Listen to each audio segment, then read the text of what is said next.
목요 긴급 진단.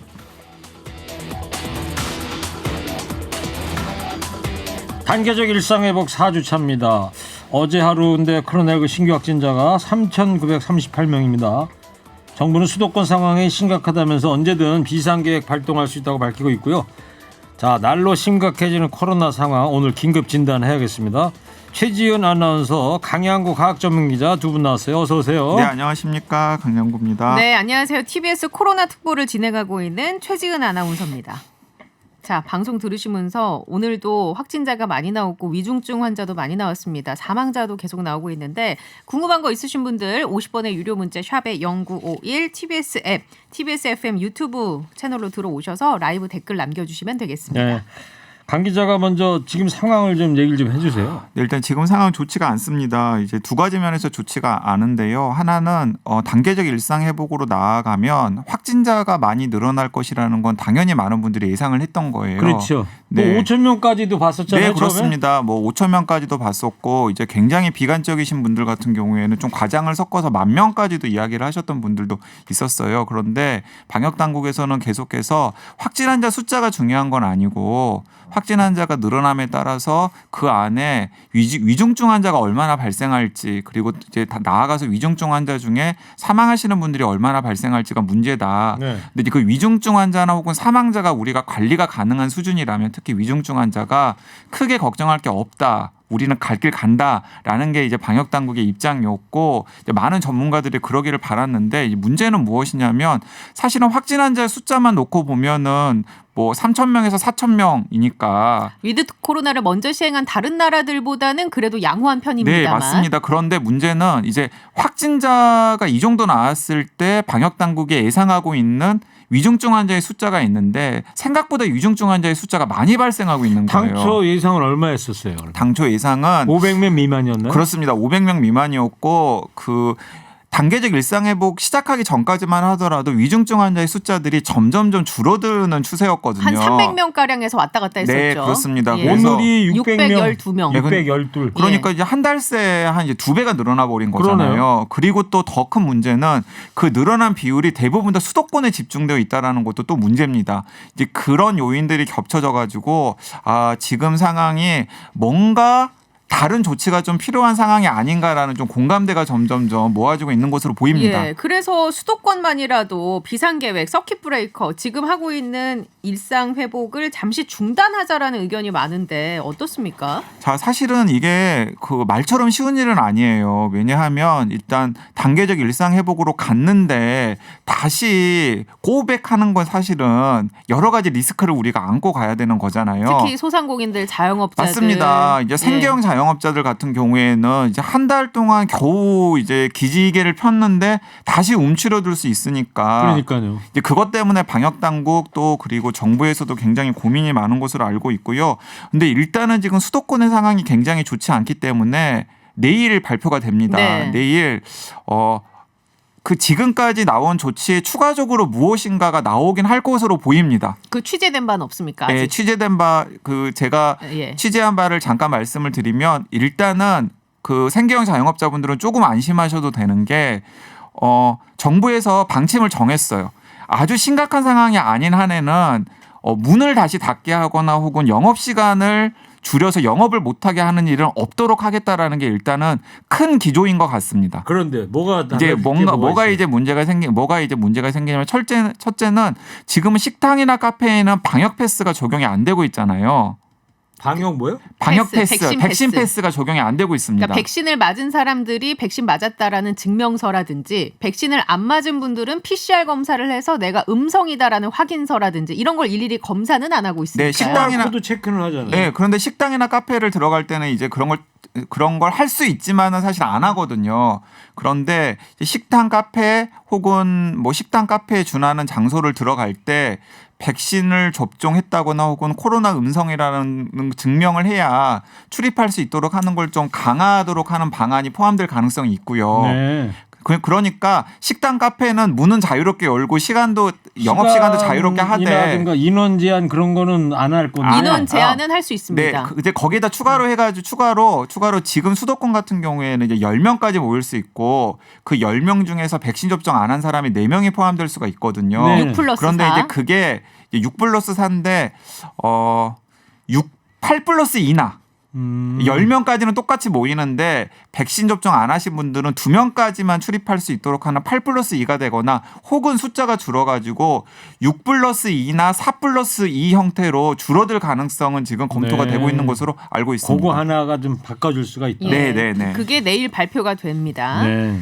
이제 그 상황 속에서 요새 기사로 계속 나오고 있는 게 수도권의 병상이 부족하다 이런 거잖아요. 사태가 어느 정도 심각합니까? 수도권은 지금 상당히 심각한 상황이에요. 왜냐하면 지금 서울, 경기도, 인천이 모두 다 중환자 병상이 80% 이상의 환자가 차 있는 상황이에요.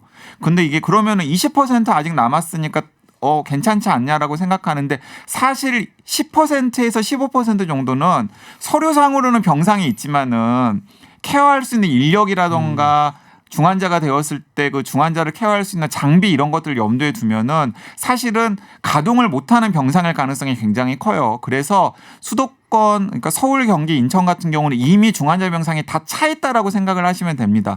그러니까 지금 굉장히 위험한 상황이에요. 네. 그래서 이제 정부에서도 비수도권에도 병상 합분 명령을 내리는 게 지금 할 수 있는 일은 무엇이냐면 수도권에 집중되어 있는 코로나 중환자나 일반 코로나 환자들을 전국으로 흩뿌리는 거예요.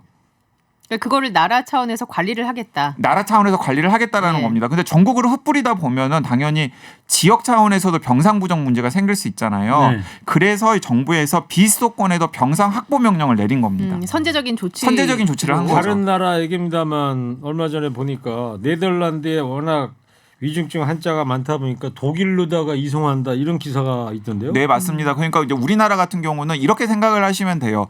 이제 작년 2월에 우리가 준비가 거의 안 돼 있는 상태에서 대구에서 확진 환자들과 중환자들이 엄청 많이 생기면서 사실은 전국의 병원들이 다 동원되어 가지고 대구의 1차 유행을 막았지 않습니까? 네. 지금 서울 단계적 일상회복 1단계에서 서울에서 지금 중환자들이 많이 발생하는 그 상황에 대비해서 전국에서 좀 이렇게 총력적으로 대응을 하자라는 게 지금 방역당국의 계획이고 실제로 지금 실행에 옮겨지고 있습니다. 네, 자, 2552번님이 질문 주셔서요. 네. 한 가지 여쭤보죠. 현재 확진자 중에 백신 돌파 감염자가 어느 정도인지 알 수 있나요? 네, 라고 알 수 있습니다. 주셨습니다. 이게 확진자 중에서 3분의 2 정도는 백신 미접종자. 3분의 1은 백신 접종자라고 생각을 하시면 되고요. 그 비율이 위중증으로도 거의 그대로 이어집니다. 그러니까 위중증 환자가 지금 한 600명 정도가 있는데 네. 그중에서 400명에서 450명 정도는 백신 미접종자, 나머지 150명 정도는 백신 접종자라고 생각을 하시면 됩니다. 그럼 150명은 돌파 감염. 돌파 감염자라고 생각을 하시면 됩니다. 자, 그러면 이제 여기서 이제 저는 이렇게 이야기하시는 분들이 좀 답답하긴 합니다. 그 보수 언론이라던가 아니면은 일반 시민들 중에서도 어떤 분들 같은 경우는 백신을 다 맞았는데도 돌파 감염이 생기면 백신이 무용한 게 아니냐라고 생각하실 수 있는데 그렇지가 않아요. 지금 성인만 놓고 보면 90%가 다 백신을 접종했잖아요. 지금 2차까지 얼마 거의 접종률이에요? 89%, 80, 80%, 80 몇 네, 퍼센트. 전 국민 대비 예. 2차까지 접종하신 비율이 80% 정도 되고요. 그다음에 18세 이상의 성인만 놓고 보면 90% 이상이 이상. 접종을 하셨어요. 2차까지요? 네, 예. 그런데 90% 이상 백신을 접종했는데도 불구하고 그러면 전 국민 10명 중에 9명이 백신 접종한 거잖아요. 그러니까. 그러면 그 비율만 놓고 보면 확진자도 백신 접종자들 사이에서 훨씬 많이 나와야 되고 위중증도 백신 접종자 사이에서 훨씬 많이 나와야 되는데 반대라는 거죠. 확진자의 3분의 2도 백신 접종하지 않은 10%에서 위중증 환자의 한 3분의 1 정도, 위중증 환자의 한 70% 정도도 백신을 접종하지 않은 10%에서 알겠습니다. 나온다라는 겁니다. 비록 돌파 감염이 있다 하더라도 그만큼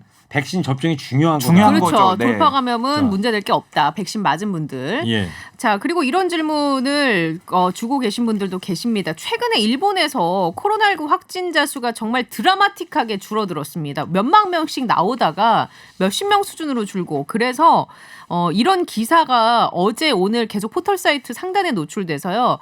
한번 따져보겠습니다. 일본의 확진자 급감은 K방역의 치명적 오류를 보여주는 사례다라고 주장한 예방의학 전문가가 있었습니다. 이게 어떤 내용입니까? 참 이제 그분이 그 작년에 대구에서부터 확진자 많이 나올 때부터 이제 문제성 있는 발언을 많이 하신 전문가 중에 한 분인데요.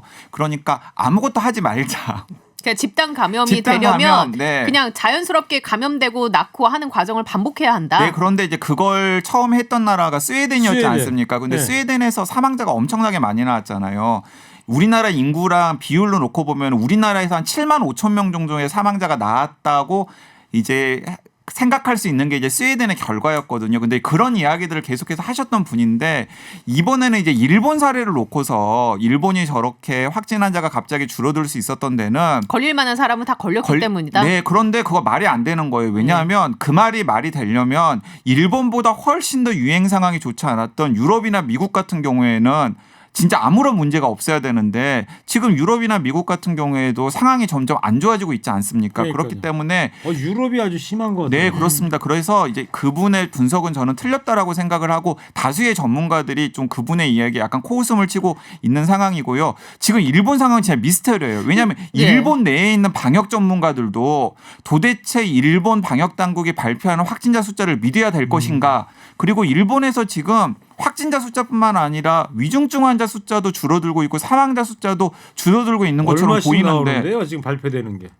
몇십 명 수준이에요. 몇십 명 몇만 수준이에요. 명씩 나오다가. 네, 몇만 명에서 몇십 명 수준이에요. 그래서 일본 내에 있는 방역 전문가들조차도 이 데이터를 과연 믿을 수 있는 데이터인지 그리고 만약에 이 데이터가 진짜 진실된 데이터라면 그 이유는 알겠어요. 무엇인지를 놓고서 굉장히 좀 고심하고 있는 속사정까지 상황입니다. 우리가 여기서 알 수는 없는 노릇이고. 네. 예. 자, 근데 질문, 한 가지 예. 추정은 가능한 게 우리나라는 코로나19 검사가 무료잖아요. 일본 같은 경우는 2, 30만 원을 내야 검사를 할 1인당 수 2, 있고 3만 원을 내야 되는 2, 거예요. 3만 원을 예약을 했을 네. 때고 이제 개인적으로 받으려면 2, 30만 원 가량 내야 된다라고 오, 이영채 PCR 교수. 검사를 하는데. 그렇죠. PCR 검사. 네, 그래서 이제 확실한 건 무엇이냐면 증상이 심하지 않은 경우에는 젊은 사람들 같은 경우에는 PCR 검사 자체를 하지 않아요. 내 돈 내고 해야 비싸니까. 되니까. 네, 그래서 확진자 숫자는 분명히 좀 과장돼 있을 측면이 큰데 근데 문제는 뭐냐면은 이제 노인들 중에서 중환자라든가 사망자 숫자도 그렇게 많이 나오고 있지는 않기 때문에 이제 그 부분이 지금 미스터리라는 거죠. 그래요. 예. 그리고 전두환 씨가 뭐 화이자 접종 후에 혈액암 진단 받았다 이런 최측근 주장이 나오는데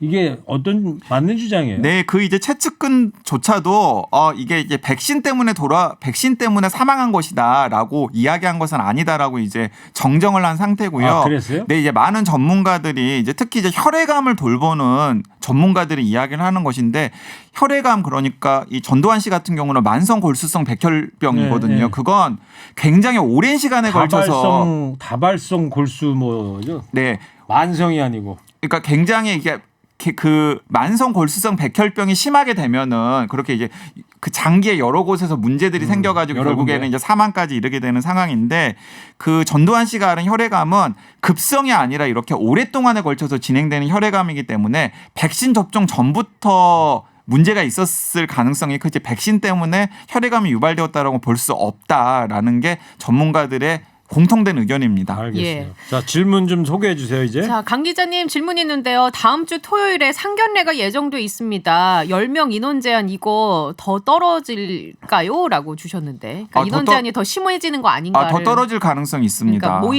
모이는 숫자가 10명이 아니라 8명으로 줄어들거나 이럴 가능성이 있기 그러니까 내일 때문에 발표를 한다 이거죠. 내일 발표합니다. 네. 그래서 그런 것까지 염두에 두시고 좀 계획을 유동성 있게 좀 조정하시면 좋을 다음 것 주 같습니다. 토요일이면 12월 4일인데 청취자 여러분 내일 정부 발표를 좀 잘 보셔야 될 것 같아요. 자, 그냥 알아서 식당 같은 데 들어갈 때는 QR코드 찍고 080으로 되어 있는 전화번호에 전화를 하고 출입하는데 출입하는 그 순간에 이 사람이 감염이 됐는지 안 되는지 바로 알 수 있나요? 라고 주셨거든요. 출입하는 순간에 감염이 되었는지 안 되었는지를 알 수는 없죠. 그런데 백신 접종 완료자라면 감염의 가능성이 백신 미접종자에 비해 상대적으로 낮기 때문에 자영업 하시는 분들이 최소한의 기준점으로 삼을 수가 있으니까 그렇겠지. 식당이나 카페에도 이 방역 패스를 적용해야 되지 않는가라고 방역 당국에서 고민하고 있는 겁니다. 근데 방역 패스 그랬는데 그게 뭐예요? 왜냐하면은 아니 휴대폰으로 카톡 이렇게 흔들면은 딱 나오잖아요. 네, 그러면 그게 방역 패스입니다. 접종 후 2주가 지났습니다. 그 네, 소리가 예. 들리잖아. 예, 그게 방역 저는 그 소리 패스입니다. 들을 때가 제일 기분 좋던데. 근데 이제 이거 방역 패스를 강화할 이제 것이다. 이게 왜 방역 패스라고 하냐면은 그래서 만약에 미접종자들은 이게 안 나올 거 아니에요. 예, 미접종자들 같은 경우에는 그럴 때는 식당에 못 들어가게. PCR 검사를 하면은 음성을 받으면은 음성 판정을 받고 나서 48시간까지는 네. 음성이라고 확인을 받을 수가 있습니다. 아, 그것도 카톡으로 네, 뜹니까? 네, 네. 네, 방식으로? 확인을 받을 수가 있습니다. 그래서 한꺼번에 방역 패스라고 하는 겁니다. 그러면 접종도 안 됐고 음성도 안 나왔어요. 그러면 식당 출입이 내일 발표를 봐야 되는데 그걸 강화시킬 수 있다? 네, 그러면은 못 들어가게 할 가능성 있을 수 있죠. 예. 내일 발표를 봐야 됩니다만. 알겠습니다. 내일 발표가 아주 중요할 것 같습니다. 자, 목요 긴급진단 현재 코로나 상황을 짚어봤습니다. 자, 이제 잠시 후에 음악으로 힐링하는 시간을 갖도록 하겠습니다. 오늘은요, 바이올린 연주자 반선경 씨, 피아노 연주자 박노한 씨 함께합니다. 조금만 기다려 주시기 바랍니다.